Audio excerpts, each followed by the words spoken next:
أعوذ بالله من الشيطان الرجيم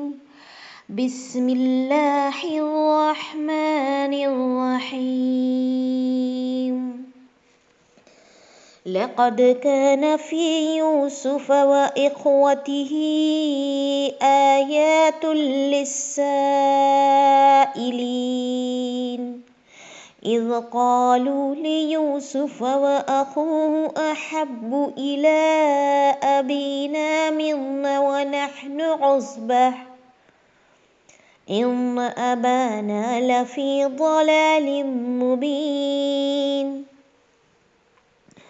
مبين اقتلوا يوسف أو اطرحوه أرضا يخل لكم وجه أبيكم وتكونوا من بعده قوما صالحين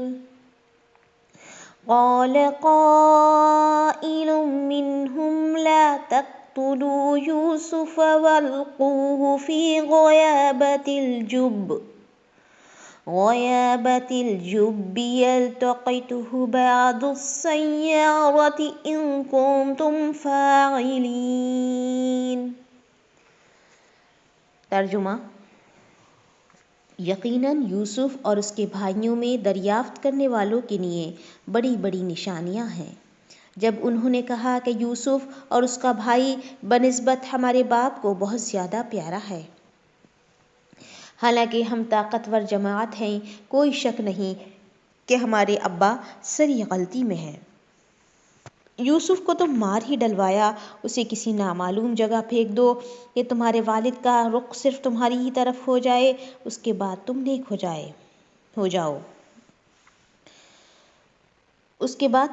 ہو جانا۔ ان میں سے ایک نے کہا، یوسف کو قتل نہ کرو بلکہ اسے کسی اندھے کنویں میں ڈال آؤ کہ اسے کوئی قافلہ اٹھا لے جائے، اگر تمہیں کرنا ہی ہے تو یوں کرو۔ دیکھیے، یوسف علیہ السلام کے بارے میں آپ خواب کے بارے میں سن چکی تھیں کہ انہوں نے خواب دیکھا تھا، تو اس کی تعبیر بھی یعقوب علیہ السلام سمجھ گئے تھے کہ بہترین تعبیر ہے، اور یہ میرا جو بیٹا ہے یہ کچھ الگ جو ہے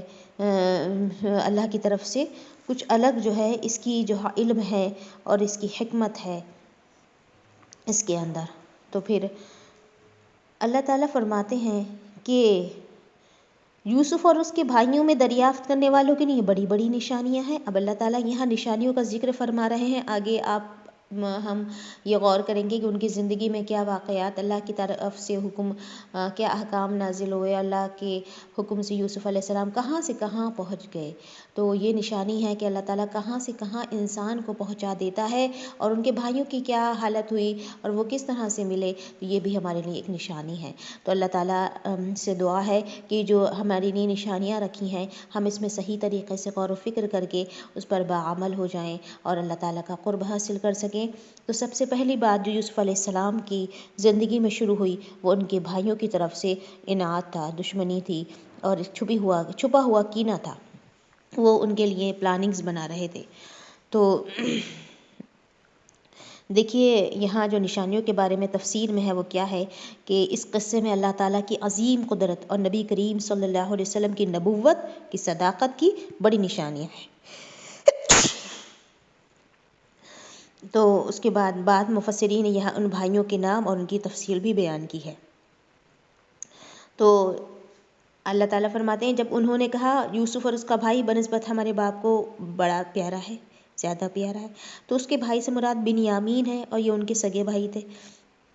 یعنی کہ ہم تو کہا طاقتور جماعت ہیں، کوئی شک نہیں ہمارے ابا سری غلطی میں ہیں۔ تو یہ طاقتور جماعت جو تھے اکثریت کی وجہ سے کہ یہ اکثریت میں ہے، جب یوسف علیہ السلام اور بنیامین صرف دو ہی تھے تو اس کے باوجود باپ کی آنکھوں کا جو ہے نور اور دل کا سرور ہے، مطلب یہ سوچتے تھے کہ یہ زیادہ نہ ہوتے ہوئے دو ہی ہوتے ہوئے باپ کی آنکھوں کا نور ہے، اور کہنے لگے کہ یہ ہمارے ابا سری غلطی میں ہے۔ یعنی یہ دلال سے مراد وہ غلطی ہے جو ان کے زعم کے مطابق باپ سے یوسف علیہ السلام اور بنیامین سے زیادہ محبت کی صورت میں جو ہے صادر ہوئی تھی۔ اور پھر کہنے لگے کہ یوسف علیہ السلام کو مار ڈالو اور کسی نامعلوم جگہ پر پھینکاؤ، یعنی کہ اپنی نفرت کی وجہ سے۔ تو جو ہے کہنے لگے کہ اس کے بعد تم نیک ہو جانا، یعنی کہ اس سے مراد تائب ہو جانا ہے، یعنی کنویں میں ڈال کر یا قتل کر کے اللہ سے اس گناہ کے لیے ہم توبہ کر لیں گے۔ تو اس کے بعد دیکھیے کیا ہوا، ان میں سے کسی ایک نے کہا، ایک بھائی نے، کہ یوسف علیہ السلام کو قتل نہ کرو بلکہ کسی اندھے کنویں میں ڈالاؤ۔ تو الجب کنویں کو، اور غیابت سے مراد جو ہے اس کی تہ اور گہرائی ہے۔ کنواں ویسے بھی گہرا ہوتا ہے کہ اس میں کوئی گری ہوئی چیز نظر نہیں آتی۔ جب اس کے ساتھ کنویں کی گہرائی کا بھی ذکر کیا تو یہ معلوم ہوا کہ یہ مبالغے کا اظہار کیا۔ پھر کہنے لگے کہ اندھے کنویں میں ڈالاؤ کہ اسے کوئی قافلہ جو ہے آتا جاتا تمہیں جو ہے اٹھا کر لے جائے اسے، اور تمہیں کرنا ہے تو تم یوں کرو، یعنی آنے جانے والے جو مسافر ہیں جب پانی کی تلاش میں کنویں کے پاس آئیں گے تو ممکن ہے کسی کے علم میں آ جائے کہ کنویں میں کوئی انسان گرا ہوا ہے، تو اسے نکال کر اپنے ساتھ لے جائیں گے۔ تو یہ تجویز تھی ایک، ان کے بھائی نے جو ہے شفقت سے پیش کی۔ قتل کے مقابلے میں یہ تجویز واقعتاً ہمدردی کے جذبات کی حامل ہے، یعنی کہ مارو نہیں، کہیں کسی ایسی جگہ پہ ڈالاؤ کسی کوئی اور لے جائے، اس طرح سے یہ تدبیر بنائی۔ اس کے بعد اللہ تعالیٰ دیکھیے کیا فرماتے ہیں، آیت نمبر 11، قالوا يا أبانا ما لك لا تأمن على يوسف وإنا له لناصحون أرسله معنا غدا يرتع ويلعب وإنا له لحافظون قال إني ليحزنني أن تذهبوا به وأخاف أن يأكله الذئب وأنتم عنه غافلون قالوا لئن أكله الذئب ونحن عصبة إنا إذا لخاسرون۔ ترجمہ، انہوں نے کہا، ابا آخر آپ یوسف کے بارے میں ہم پر اعتبار کیوں نہیں کرتے؟ ہم تو اس کے خیر خواہ ہیں۔ کل آپ اسے ضرور ہمارے ساتھ بھیج دیجئے کہ خوب کھائے پیے اور کھیلے، اس کی حفاظت کے ہم ذمہ دار ہیں۔ یعقوب علیہ السلام نے کہا، اسے تمہارا لے جانا مجھے سخت صدمہ دے گا اور مجھے یہ بھی کھٹکا لگا رہے گا کہ تمہاری غفلت میں اسے بھیڑیا کھا جائے۔ انہوں نے جواب دیا کہ ہم جیسی زور آور جماعت کی موجودگی میں بھی اگر اسے بھیڑیا کھا جائے تو ہم بالکل نکمے ہی ہوئے۔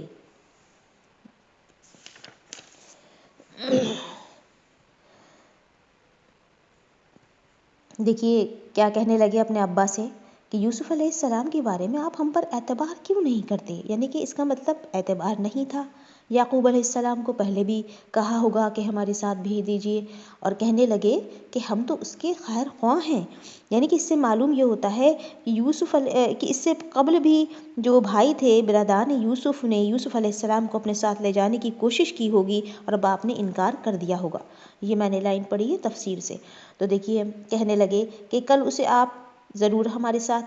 بھیج دیجئے کہ کھائے پیے کھیلے، یعنی کہ جو آپ جانتے ہیں کھیل اور تفریح کا سامان جو انسان کی فطرت میں داخل ہے، اس لیے جائز کھیل اور تفریح پر اللہ تعالیٰ نے کسی دور میں بھی پابندی عائد نہیں کی ہے۔ اسلام میں بھی ان کی اجازت ہے لیکن مشروط، یعنی ایسے کھیل اور تفریح جائز ہے جن میں شرعی قباحت نہ ہو اور نہ وہ محرمات تک پہنچنے کا ذریعہ بنے۔ چنانچہ یعقوب علیہ السلام نے بھی کھیل کود کی حد تک کوئی اعتراض نہیں کیا، البتہ یہ خدشہ ظاہر کیا کہ تم کھیل کود میں مدہوش ہو اور اسے بھیڑیا کھا جائے، کیونکہ وہاں کے کھلے میدانوں اور صحراؤں میں بھیڑیے عام تھے۔ پھر جو ہے آپ جانتی ہیں، آپ نے سنا کہ حضرت یعقوب علیہ السلام نے کیا کہا کہ مجھے سخت صدمہ ہے اس بات سے کہ وہ جو ہے اس کو کوئی بھیڑیا کھا جائے تمہاری غفلت میں، یعنی کہ انہیں ایک کھٹکا ایسا تھا کہ ان کے دل کو بے چینی تھی اور انہیں لگ رہا تھا کہ بھیجنا شاید صحیح نہیں ہے۔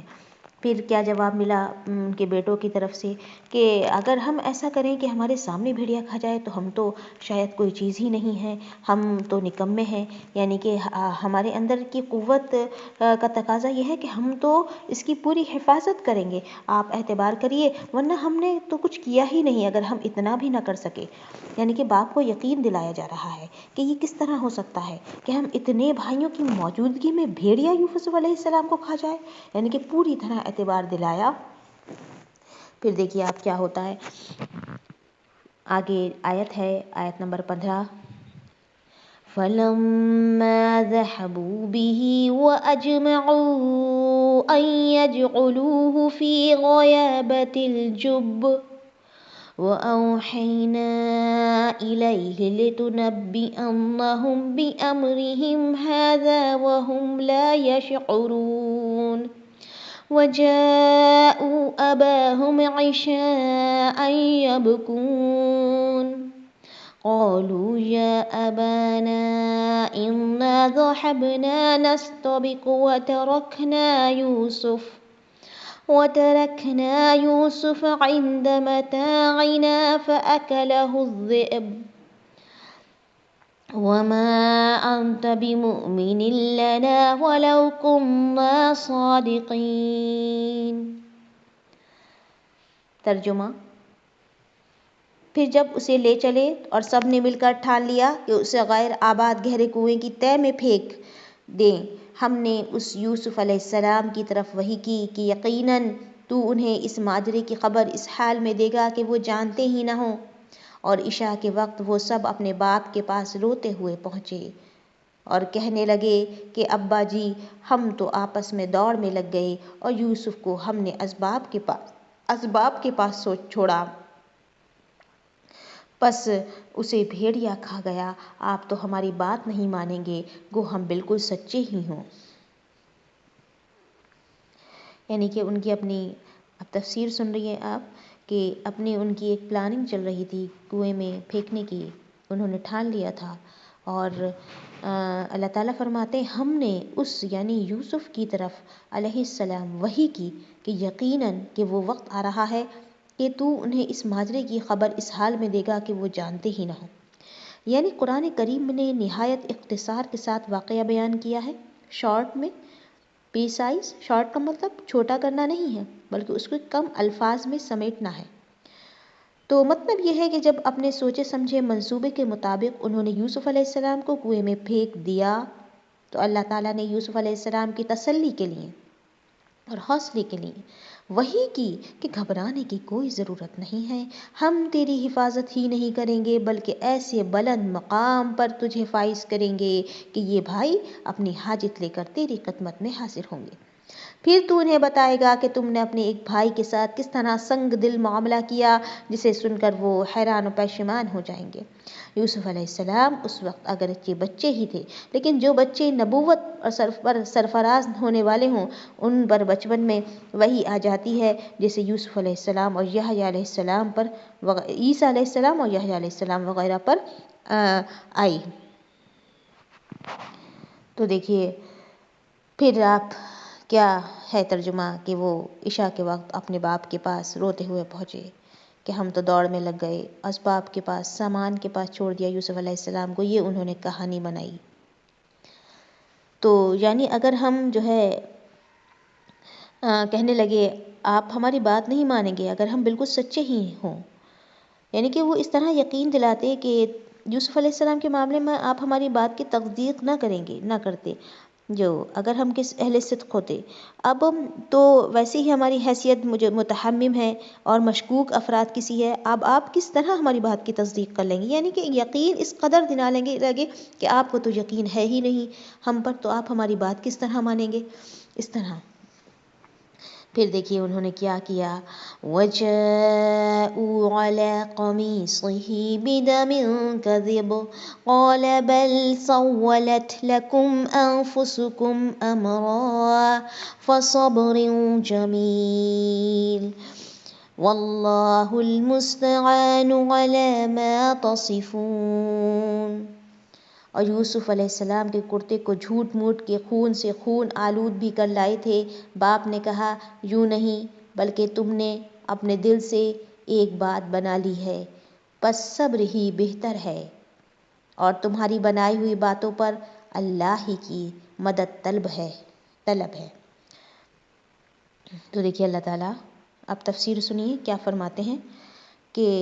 جھوٹ موٹ کے خون سے وہ رنگ لائے تھے کرتے کو، اس طرح سے انہوں نے پلاننگ کی، کیا انہوں نے پورا جو ہے ایک ناٹک کیا، اور پھر جو ہے کہنے لگے کہ جو اللہ باپ یعنی کہ یعقوب علیہ السلام کہ تم نے جانتے تھے وہ کہ اپنے دل نے تمہارے ایک بات بنا لی ہے، ان کو یقین نہیں تھا۔ کہتے ہیں کہ ایک بکری کا بچہ ذبح کر کے یوسف علیہ السلام کی قمیص خون میں لت پت کر لی، اور بھول گئے کہ یہ بھیڑیا اگر یوسف علیہ السلام کو کھاتا تو قمیص کو بھی تو پھٹنا تھا۔ قمیص ثابت کی ثابت ہی رہی، جس کو دیکھ کر علامہ عزیز یوسف علیہ السلام کے خواب، فراست اور نبوت سے اندازہ لا کر یعقوب علیہ السلام نے فرمایا کہ یہ واقعہ اس طرح پیش نہیں آیا جو تم بیان کر رہے ہو، بلکہ تم نے اپنے دلوں سے یہ بات بنا لی ہے، تاہم چونکہ جو ہونا تھا ہو چکا ہے۔ یعقوب علیہ السلام اس کی تفصیل سے بے خبر تھے، اس لیے سوائے صبر کے کوئی چارہ، اللہ کی مدد کے علاوہ کوئی سہارا نہ تھا۔ تو یہ ہے، اس کے بعد جو ہے اللہ کی مدد کہتے ہیں طلب ہے۔ تو منافقین نے جب عائشہ رضی اللہ عنہ پر اس طرح تہمت لگائی تھی تو انہوں نے بھی نبی کریم صلی اللہ علیہ وسلم کے افہام و ارشاد کے جواب میں کیا فرمایا تھا؟ واللہ لا اجد لی ولکم مثلا الا ابا یوسف فصبر جمیل واللہ المستعان علی ما تصفون۔ صحیح البخاری حدیث نمبر 2661۔ اللہ کی قسم میں اپنے اور آپ لوگوں کے لیے وہی مثال پاتی ہوں جس سے یوسف علیہ السلام کے باپ یعقوب علیہ السلام کو سابقہ پیش آیا تھا، اور انہوں نے فصبر جمیل کہہ کر صبر کا راستہ اختیار کیا تھا، یعنی میرے لیے اس بھی سوائے صبر کے کوئی اور چارہ نہیں۔ تو دیکھیے یہ تفسیر تھی آیت نمبر 18 تک کی۔ تو اس میں ہمارے لیے کیا اسباق ہے، یہ ہمارے لیے غور و فکر کا جو ہے پہلو ہے۔ تو